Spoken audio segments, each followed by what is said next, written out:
Olá pessoal, tudo bem? Esse vídeo então é para a gente tratar do ponto 12 do edital. Esse ponto trata dos recursos. Nós temos aqui uma decisão já da SBDI 2 de março de 2021, muito interessante, que diz que a ausência da juntada do voto vencido gera nulidade. Então diz assim, que já prevalece a jurisprudência da SBDI 2 que, independente da demonstração de prejuízo ou da circunstância de ser inaplicável o instituto do pré-questionamento em se tratando de recurso ordinário, padece de nulidade a decisão colegiada tomada por maioria quando ausente a publicação das razões de voto vencido. Então, padece sim de nulidade nesse caso. Depois nós vamos ter aqui uma da SBDI 2 sobre se é possível o pedido de desconstituição de um acórdão que não analisa prescrição quando arguida em contestação, mas não renovada em recurso ordinário. Aqui vamos ver assim, considerando que a reclamada em seu recurso ordinário não devolveu ao Tribunal Regional o capítulo relativo à prescrição, tem-se que a formação da coisa julgada material relativamente ao julgamento citra petita ocorreu quando não renovada a matéria no recurso interposto. Assim, delimita-se que a decisão rescindenda correta e que foi apontada na petição inicial da ação rescisória é a sentença que não analisou a prejudicial de mérito relativa à prescrição quinquenal, mesmo que suscitada em contestação. Então, o pedido de desconstituição do acórdão regional se revela impossível na medida em que tal decisão não substituiu a sentença quanto ao capítulo da prescrição. Como o capítulo da prescrição não foi renovada em recurso, a decisão que transitou em julgado foi no tocante à prescrição foi a sentença, já que esse tema não foi renovado em recurso. E aqui foi mencionado, então, o artigo 141 e 141 e 492 do CPC, que mencionam que o juiz só pode decidir sobre questões propostas no processo. Depois nós temos aqui uma decisão da SBDI 1 de março de 2021. E a questão é se na terceira ação, se o TRT não averigua a conduta culposa da administração, se deve a turma do TST devolver os autos ao regional para que assim o faça. Vamos ver.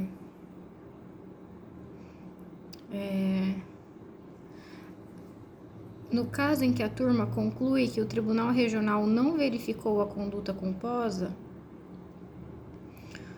procede à exclusão da responsabilidade subsidiária, sendo descabida a determinação do retorno de ofício.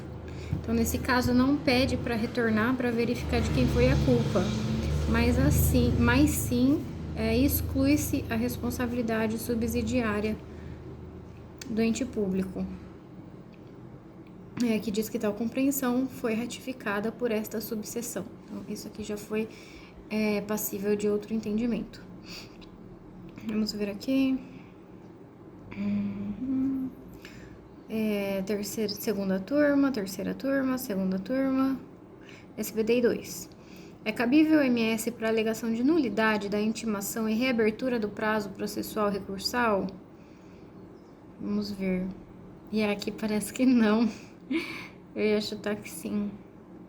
Se a parte entende que houve vício na intimação da sentença, deve interpor na primeira oportunidade recurso ordinário, sustentando a nulidade do ato e pugnando pela reabertura do prazo, cabendo ainda agravo de instrumento em face de eventual denegação de seguimento do apelo.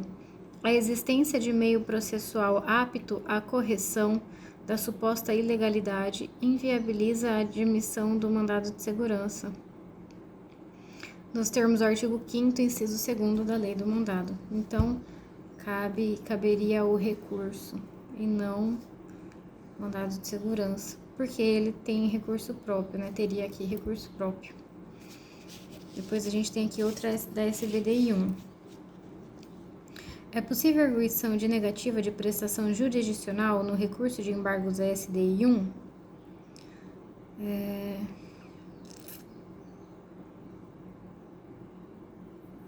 Vamos ver aqui. A jurisprudência da SBDI 1 é uníssona no sentido de que, a partir da entrada em vigor da Lei 11.496, afiguram-se em tese incabíveis embargos para discutir a nulidade do acórdão prolatado pelo TRT ou pela turma por negativa de prestação jurisdicional, porque esse embargos teria como função uniformizar jurisprudência que está íncita a igreja turma.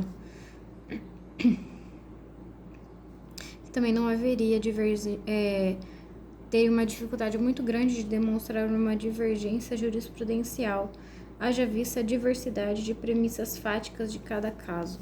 Então, não caberia embargos do TST para demonstrar, para pedir, na verdade, a negativa de prestação jurisdicional. Essa ficha já foi. Agora vamos ver, tem uma decisão aqui da SBDI 1. Eu esqueci de falar as datas, né? Mas bom, essa aqui é de outubro de 2021. E aqui a dúvida é se é o tema, se é possível conhecer dos embargos no TST por contrariedade à súmula ou a J, por analogia. Então, vamos supor. Olha, o caso vai explicar melhor. E em relação a esse tema aqui, muito importante, a súmula 439. Então, já começa assim. A súmula 439 do TST estabelece que nas condenações por dano moral, a atualização monetária é devida a partir da data da decisão de arbitramento ou de alteração do valor.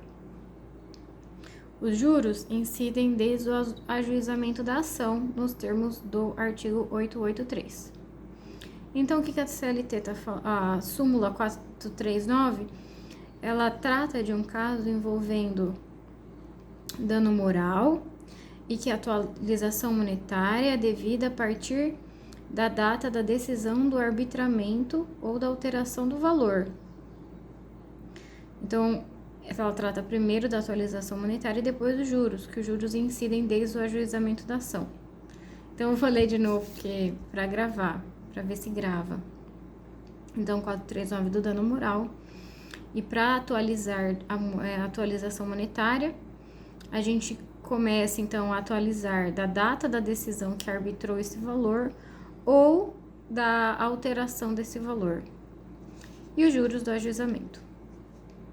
Mas, então esse é o caso da súmula. Mas o TST vem entendendo que o tema, o objeto da súmula 439 se aplica também ao pedido de indenização por danos materiais, tratando-se, portanto, de construção jurisprudencial. Ela pega, então, a jurisprudência do TST, tem pegado essa súmula 439 para fixar a data de início dos juros nos casos de dano material, não de dano moral, que é igual à súmula, né? No caso, eu estou usando, então, uma analogia. E aqui, de acordo com essa decisão da SBDI,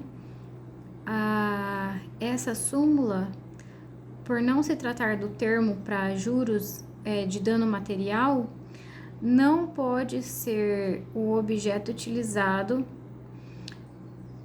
para justificar o recurso de embargos, porque nesse caso não teria pertinência temática.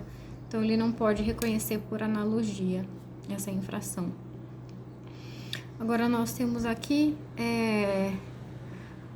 uma decisão da SBDI 2 de outubro de 2021. O magistrado determinou... vamos ver sobre aqui o que fala. Tá. Já tá bem nessa primeira frase, ó. O magistrado determinou a emenda da inicial, pedindo a liquidação pormenorizada das verbas de cada pedido. Mas tal exigência, além de extrapolar o comando previsto no artigo 840, parágrafo 1º na CLT, impõe uma restrição indevida de acesso ao judiciário, visto que por vezes seria necessária a contratação de profissional contabilista pelo reclamante. Então aqui,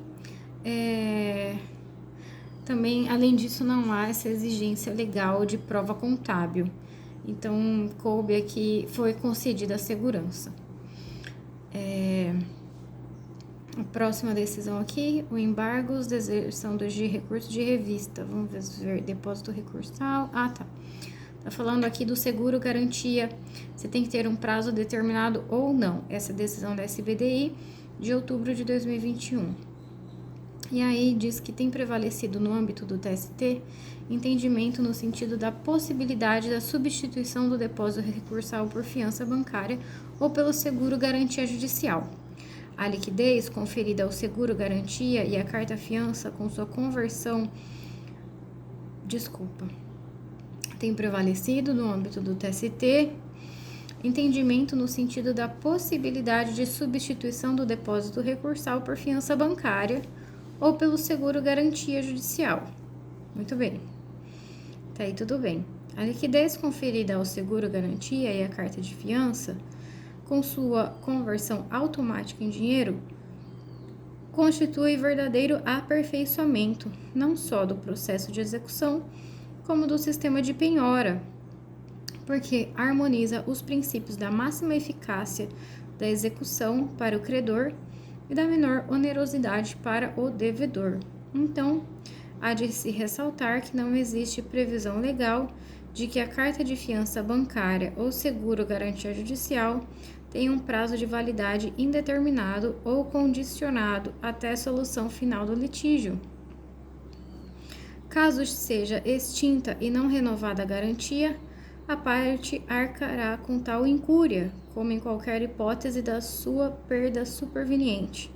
Então, aqui, para a SBDI 1, nesse julgado de outubro de 2021, ela começou aqui exaltando os benefícios da adoção do seguro-garantia e da fiança bancária como espécies de depósito recursal, porque elas têm a sua conversão automática em dinheiro, que isso aqui está alinhado com os princípios da máxima eficácia, da execução e da menor onerosidade para o devedor, e que há de se ressaltar que não existe previsão legal de que a carta de fiança bancária ou seguro-garantia judicial tenha prazo de validade indeterminado ou condicionado até a garantia, até a solução final do litígio. Então, não precisa ter essa validade por prazo indeterminado e nem que seja válida até a solução final.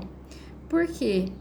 Se essa segurança ou a fiança ela for extinta e não for renovada, a parte vai arcar com tal incúria, como em qualquer hipótese da perda superveniente.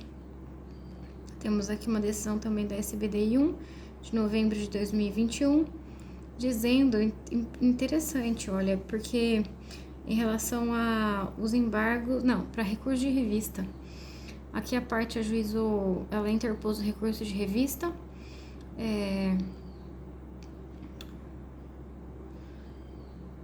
apontando que o julgado estava contrário à súmula 422, mas não apontou a qual item. A súmula 422, salvo engano, tem 2 itens.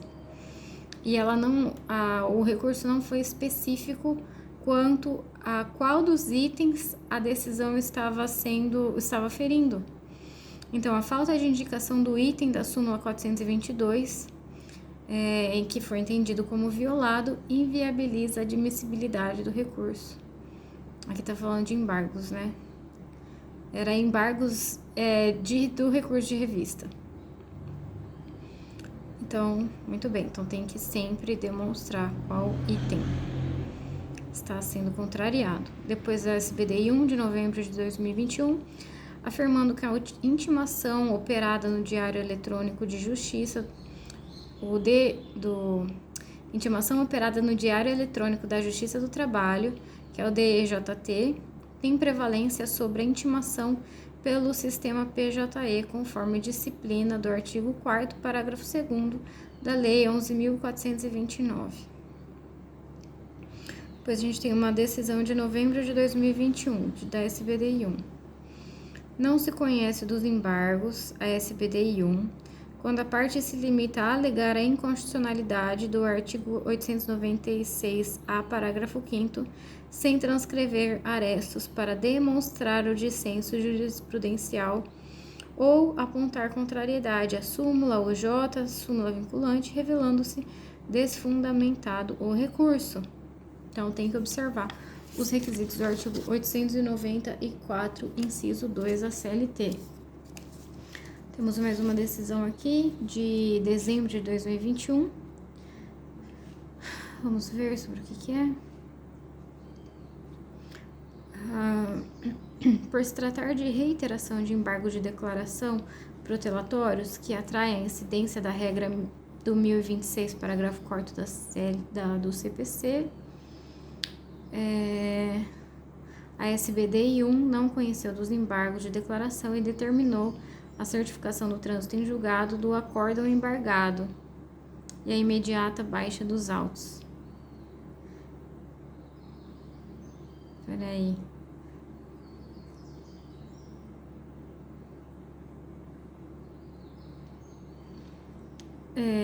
Bom, aqui está determinando a certificação do trânsito em julgado do acórdão. Eles era o 5º embargo, eram, né? Enfim, já era a 5ª vez que a pessoa opunha os embargos. Acho que é assim, né? Que diz.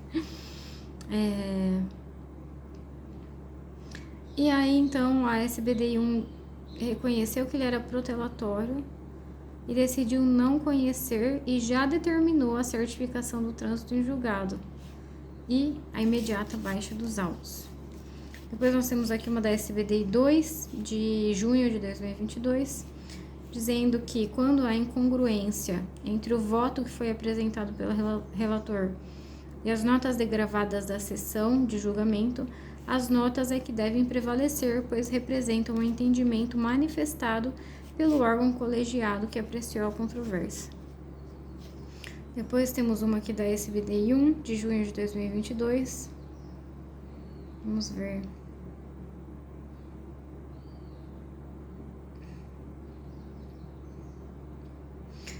Bom, fala assim: constitui obstáculo processual ao exame de arguição apontada apenas em embargos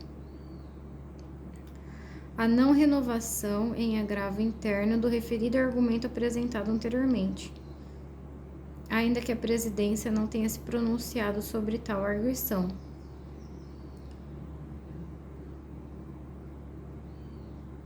O autor não renovou tal fundamento no agravo interno que representa obstáculo ao exame. Então, sempre tem que ser renovado os fundamentos não.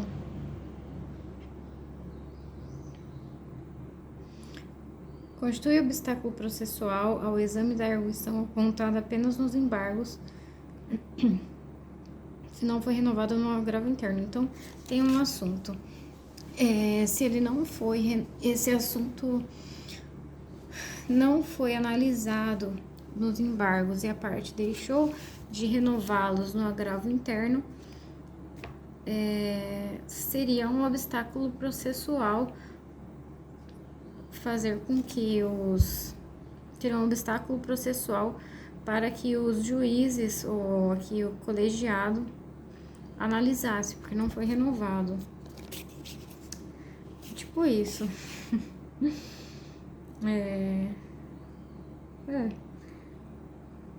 E aqui é importante, acredito, na verdade, que eu não ia mencionar.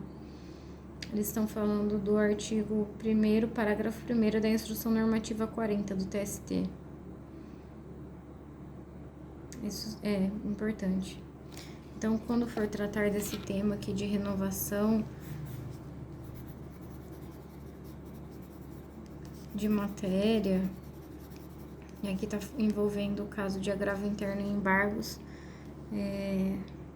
Foi mencionado também a súmula 463, item 1, e também instrução normativa 40, item 1, parágrafo 1º. Depois nós temos aqui uma de turma. Agora a próxima ficha. Vamos achar aqui da SPDI 1. Temos aqui um de sexta turma, mas diz que há precedentes. Eu também gostei dessa decisão. Diz assim, a pergunta é essa, olha. O princípio da dialeticidade recursal se aplica ao agravo de petição? E aí diz assim, esta Corte Superior tem o entendimento sedimentado de que o princípio da dialeticidade constante da súmula 422 não se aplica ao agravo de petição, pois é de aplicação restrita aos recursos dirigidos ao TST, revelando-se inadequada a sua indicação como óbice ao conhecimento de recurso de competência dos Tribunais Regionais do Trabalho, como é o agravo de petição ao qual é atribuído efeito devolutivo em profundidade. Então, vamos lá. Não se aplica ao agravo de petição esse princípio da dialeticidade, porque ele é um recurso de aplicação restrita. Porque o princípio da dialeticidade é de aplicação restrita aos recursos dirigidos ao TST. Então, é inadequado exigir que a sua aplicação seja observada nos recursos de competência dos Tribunais Regionais do Trabalho, como é o caso do agravo de petição. O agravo de petição tem um efeito devolutivo em profundidade. Então, o colegiado pode analisar até mesmo aquilo que, como foi em profundidade, ele pode analisar até mesmo algo que não necessariamente esteja expresso. E aí continua, somente se as razões recursais estivessem inteiramente dissociadas dos fundamentos da decisão de primeira instância, é que se poderia deixar de conhecer o apelo com fundamento na ausência da dialeticidade, o que não é o caso em tela. Então, somente se as razões recursais estivessem inteiramente dissociadas. Portanto, a mera repetição dos argumentos expostos nos embargos à execução não pode só servir como justificativa para não conhecer o agravo de petição.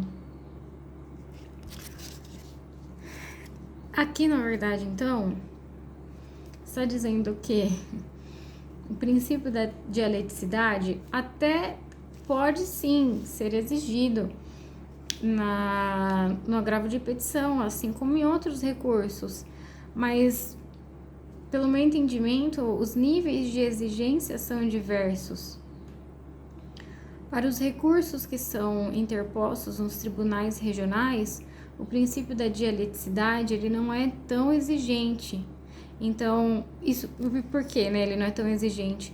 Porque vigora também o princípio do efeito devolutivo em profundidade. Agora, o recurso de revista e os recursos e processos que estão lá no Tribunal Superior do Trabalho, eles são regidos por outras regras, e entre elas eles não têm esse efeito devolutivo em profundidade, e sim o princípio da dialeticidade, com uma carga muito maior. Porque aí nós temos diversas súmulas que trazem sim os requisitos que devem ser observados para que o recurso seja conhecido. Então, agora eu não me recordo das súmulas, mas nós temos lá os artigos 896 e seguintes, trazem já diversos requisitos demonstrando como deve ser apontado, como deve ser analisado de forma minuciosa para que fique comprovado que o recurso deve ser conhecido. Então, é isso. Bom, agora nós temos uma da SDC de outubro de 2021, afirmando que cabe recurso ordinário para o TST das decisões colegiadas proferidas pelos TRTs em processo de sua competência originária no prazo de 8 dias. Isso vale tanto para os processos no âmbito individual como no coletivo. Então, nesses dois casos, cabe recurso ordinário, tanto quanto nos processos individuais como coletivos. Depois a gente tem a decisão aqui da SBDI1, dizendo o recurso de embargos da SBDI1 é interposto perante o TST, revelando-se inócua a pretensão de demonstrar a existência de feriado no estado da federação em que é situado o Tribunal Regional de Origem, a fim de justificar a prorrogação. Então, eu que estou aqui em São Paulo, não posso contar com um feriado estadual e pedir para que esse feriado impacte a contagem do prazo do recurso de revista, porque, aqui do caso dos embargos, né, embargos SBDI1, porque ele não vai ser interposto em São Paulo, mas interposto perante o TST. Então, é inócua a pretensão de demonstrar a existência de feriado no Estado. E aqui também, nesse acórdão foi mencionado o artigo 775, que fala sobre a contagem dos prazos, e também a súmula 385, aqui o item 1 dela, diz que incumbe a parte o ônus de provar, quando da interposição de recurso, a existência de feriado local que autorize a prorrogação do prazo recursal. E aqui nós temos o artigo 1003, parágrafo 6º do CPC. No caso de o recorrente alegar a existência de feriado local e não comprovar no momento da interposição do recurso, cumpre ao relator considerar o prazo de 5 dias para que seja sanado o vício. Então, se ele comprovou a existência e não comprovou, de acordo com o 385, o juiz deve conceder o prazo de 5 dias para que seja sanado o vício. E aqui incumbe a ele o ônus de provar a existência do feriado local. Então, também foram aqui citados o artigo 1003, parágrafo 6º do CPC, 932, parágrafo único também do CPC. Mais uma aqui da SBDI1, se o agravo de instrumento contra a decisão monocrática configura em erro grosseiro. E a SBDI1 afirmou que sim, porque, de acordo com a OJ 412, o agravo interno ou agravo regimental não cabe contra decisão do órgão colegiado. Contra a decisão do órgão colegiado, desculpa, vou ler melhor. OJ 412 da SBDI1. É incabível agravo interno ou agravo regimental contra a decisão proferida por órgão colegiado. Tais recursos destinam-se exclusivamente a impugnar decisão monocrática. Inaplicável, no caso, o princípio da fungibilidade. Então, quando nós temos uma decisão do órgão colegiado, cabe, em face dessas decisões, agravo de instrumento. Mas quando é de decisão monocrática, aí caberia agravo interno ou agravo regimental. E confundir o cabimento dos dois configura erro grosseiro, então é impossível aplicar o princípio da fungibilidade. E aqui estão aplicando ainda...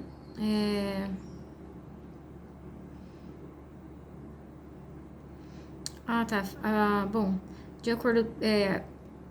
levando em conta o erro grosseiro, é inaplicável o artigo 932, parágrafo único do CPC. É inviável a concessão de prazo para saneamento do vício, porque o manejo do recurso cabível é pressuposto recursal para que a parte tenha ciência de maneira que se afasta a incidência. É inviável a concessão do prazo para saneamento do vício, porque o manejo do recurso é pressuposto recursal que a parte deve ter ciência. Isso, de acordo com o artigo 932. Acho que essas aqui eu li. Ou não? Acho que não. Bom, então vamos ler. É uma da SBDI 2. Na verdade, não é para ler esse. E aqui tem um julgado que eu achei super interessante sobre qual seria o recurso cabível para atacar a decisão que julga ação anulatória de arrematação. Ele tá falando que é o agravo de petição. Agora eu entendi. Eu já tinha visto aqui essa decisão, mas faltava eu ler esse trechinho. Bom, então assim, olha, tem houve uma arrematação. E aí, então, querem impugnar essa arrematação. E, para isso, é utilizada a ação anulatória. Aqui a gente tem uma decisão do Tribunal Pleno que diz o seguinte: a ação anulatória, em sentido amplo, objetiva a desconstituição de atos jurídicos nulos ou anuláveis, na forma do artigo 66 e 171 do Código Civil, que, conquanto maculados de algum vício, tornam-se perfeitos e eficazes. Tem, portanto, natureza desconstitutiva ou constitutiva negativa. Aí continua. A jurisprudência pacífica desta Corte firmou-se no sentido de reconhecer que a ação anulatória, embora seja enquadrável abstratamente como uma ação de cognição, quando proposta na fase de execução, ela se consubstancia um instrumento hábil a resolver as questões incidentais, devendo por conexão lógica e critério de sistematicidade ser tratada como simples incidente de processo de execução. Então aqui cabe, isso aqui foi uma decisão do Tribunal Pleno de março de 2017.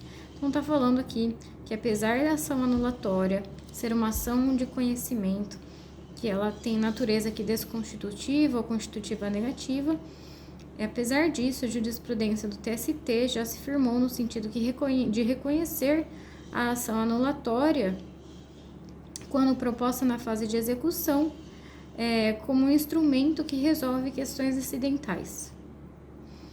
E aí vem outra parte da decisão que diz que, em face dessa decisão, cabe agravo de petição.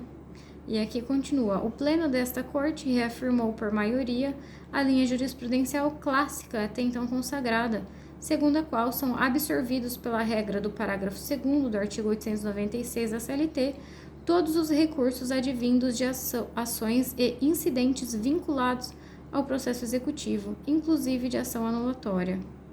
Então, em face dessa decisão, cabe agravo de petição, artigo 896, parágrafo 2º. Agora, uma decisão aqui sobre se cabe HC para discutir a legalidade da ordem que retém passaporte. E a SBDI 2, em março de 2021, confirmou, diz que cabe habeas corpus para discutir a legalidade ou a justiça da ordem judicial de retenção de passaportes por concluir que tal ato implica limitação de ir e vir. E, concluindo, diz que nesse caso foi razoável a decisão, foi proporcional, porque os atos constritivos tomados na execução não se revelaram capazes de garantir o total da dívida devida, o que evidenciava a necessidade de adoção de meio executivo atípico e que reforçava a conclusão de que não houve arbitrariedade por parte do juiz. Agora, outra da SBDI 1 é no sentido de que, vamos ver, o conhecimento do recurso de embargos para revisão de valores arbitrados a título de indenização por dano moral é algo excepcional. Só é possível quando os arestos espelharem a realidade fática idêntica à descrita nos autos. Então, é bem excepcional. Bom, agora então, a gente vai para a última ficha. Aqui uma decisão da SDC, em maio de 2021, que afirma que a jurisprudência desta Corte é firme no sentido da impossibilidade de se instituir contribuição assistencial a empregados que não são associados em favor da entidade sindical, independentemente de eventual autorização em assembleia, e que esse entendimento está em consonância com o precedente normativo 119 e o J17, ambos da SDC. E, além disso, esse posicionamento também tem como argumento de reforço a decisão do STF na ADI 5794, que afirmou a validade do novo regime voluntário de cobranças sindicais instituídos pela reforma trabalhista. Agora nós temos uma decisão da SBDI 2 sobre se a desistência dos embargos de declaração eliminam a interrupção do prazo recursal. E antes disso, eles mencionaram aqui, a SBDI 2 mencionou o artigo 1026 do CPC, que fala que os EDs interrompem o prazo, e também mencionaram o 897-A, parágrafo 3º, que acrescentam que os EDs interrompem o prazo, exceto quando intempestivos, quando irregular a representação ou ausente a sua assinatura. Então, em 3 casos, os EDs não interrompem, que é quando eles são intempestivos, ou quando é irregular a representação, ou quando não tem assinatura. Então, não fala da desistência. Portanto, eles aqui concluem que essa corte tem um entendimento pacífico de que os EDs opostos por qualquer das partes interrompem o prazo recursal, ainda que posteriormente o embargante desista do recurso. Então, não tem problema desistir, porque não vai